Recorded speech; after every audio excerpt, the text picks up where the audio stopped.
we're I guess a rhythm-based band being drums and vocals, and every record we have to go to a different space. Like first record was in Manchester, second record we went to Berlin and we lived there for a year, third record obviously in Ibiza.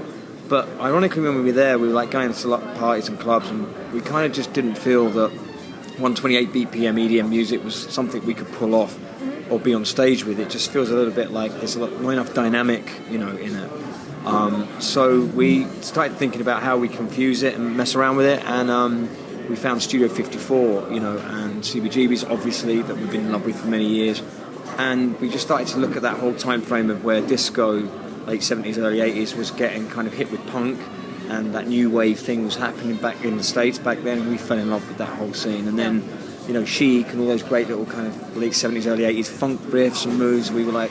Yeah, there's a lot more funk going on. Yeah, we really wanted to find that, so we were picking up the guitar, the Fender Strats, and getting that reverb going. And then we met Andy Taylor from Duran Duran, and we were actually talking to Nile Rodgers, weren't we? Distant, we went to do a gig with him, we couldn't make it, so we kept in touch, and we were like saying to him about this record we're starting to make, because we felt like Nile would be the perfect co-producer or producer.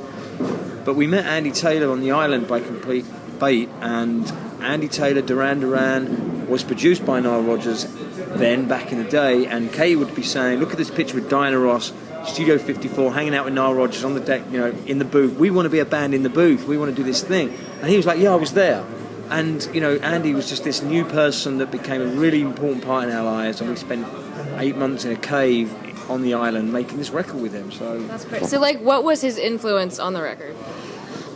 Well, just purely, he's from that time, really. And I think, Duran Duran were before my time, really. It's probably like my mum would have loved Duran Duran. So I knew, their big hits. But when we met him, he just looked like some crazy dude. Like, Ibiza's full of, interestingly weird people. And I was like, hello, who's this? And he just became our friend. And because it was a very serendipitous meeting.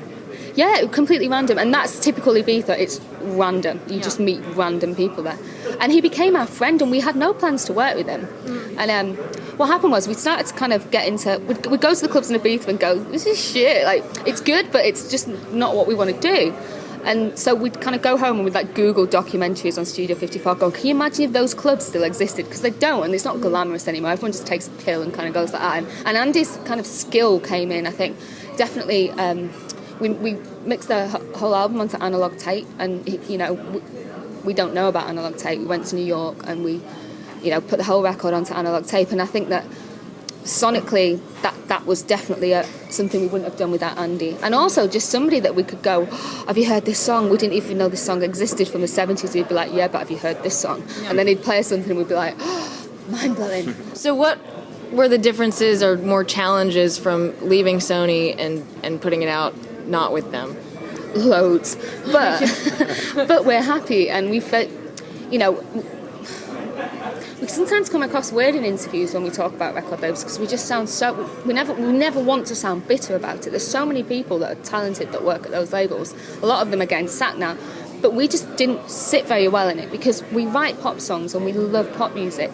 But we're not a pop band. We sit in studios for 2 years at a time with some random bloke we found in Ibiza, and they're like, no, every 6 months you need a hit out. You need to be at the top of the charts, and it's not on your own terms at all. Yeah, and we didn't want to keep making the same album. So the first album was successful, so they were like, make it again, and we push it, and we feel like we're songwriters rather than celebrities. So for us, that would have been the most dull, boring thing to do. So we were quite a weird fit for a major label. Yeah. But now, after getting in the position we were in after our kind of second album, we just thought, let's just try it.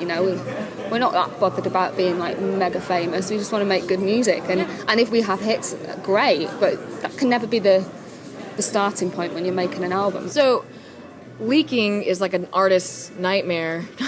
So what is your philosophy with dealing with that? It's a tough one, because bands like, I don't know, Radiohead, they use that kind of platform where music's given away. But new bands with labels that are trying to break out, make some cash so they can get onto their next record and develop, there has to be some sort of income stream. It's really hard, and it's like there has to be a price for art as well. I'm quite a big believer that if you make something, even if it's just a penny, and I just think there has to be a little bit of value to that. I understand totally about our fans and everybody wanting stuff, and we're the first people to give stuff away, but we're in a different position. I think if we were a new band, we'd really cherish someone spending a couple of dollars buying our record, because that would go into a really good cause to get us to the next stage. I don't know what you do about it. Yeah. Unless you don't let anybody in your studio and no one near a song. Just like locked. But we almost did that. Like, we did that right with this album. This album leaked like really early, and we did that. There was just me, Jules, Andy, and an engineer in New York, and that was it for like so long. So it's either you. It's you. I think I'm helping you crack this mystery right now. But it still found its way. I think as soon as it goes out to kind of people, I don't know, like radio and press, and some idiot kind of puts it online. So, tell me about the clothing line. How did that come about?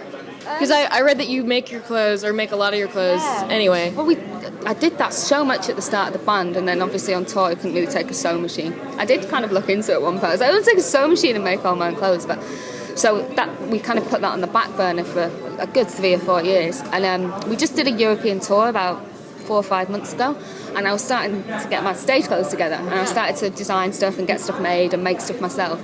And we thought, well, rather than just selling like the boring t-shirts and the tote bag that every band sells, you know, why don't we actually just make like replicas of it and just sell 10 of them or 5 of them and just put them on our merch store and see what happens.